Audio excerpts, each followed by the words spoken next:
Facebook's outage seems to have been caused by DNS, which is domain name system. However, that's just a symptom of the problem. The fundamental issue that Facebook has withdrawn, so-called, it's a border gateway protocol. In fact, from a security perspective, oftentimes it can be considered an attack vector where, we call it BGP route poisoning. One can introduce a misleading information into a singular router that matters, and that would propagate this misleading route to multiple routers. Now, the obvious question, which still remains unresolved, is why those BGP routes disappeared in the first place. And it's not a common ailment, especially at the scale of this duration. It can happen. It's the timing of it that is, making people rethink, was it just a misconfiguration, or is it a tactical response to kind of bury some of the news? This is something we would not know, because the only update we have received is them telling, hey, we are working on this issue and we are aware of the fact. But until we see a full transparent report, and even after that, why are these whistleblowers coming out, is because there is an issue with Facebook trying to hide the truth.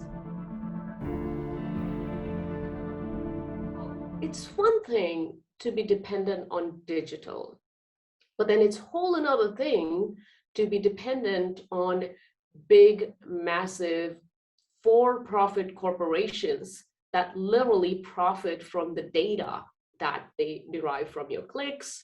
They track you outside of the app itself.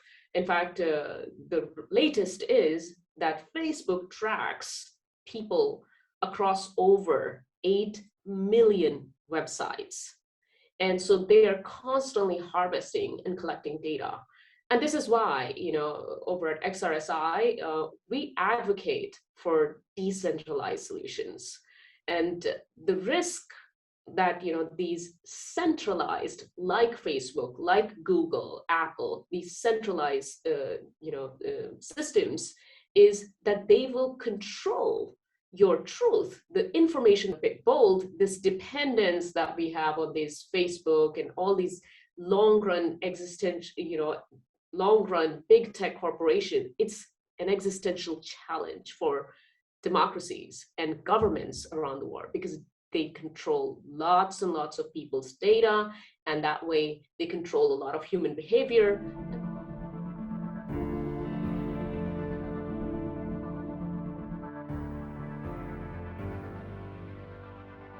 Recently, Mark Zuckerberg came out and claimed that they want to be a Metaverse company. Now, all that is great, but again, same thing applies, that centralized versus decentralized. If we let them own a big chunk of that Metaverse, or allow them to dictate the rules like they want to, self-regulate or name the rules, again, we would run into the same issue. What we really would want to have is decentralized models, and not something owned by a massive corporation that writes its own rules, writes its own terms and services. So we need reasonable regulation that helps people feel safer, supports human rights.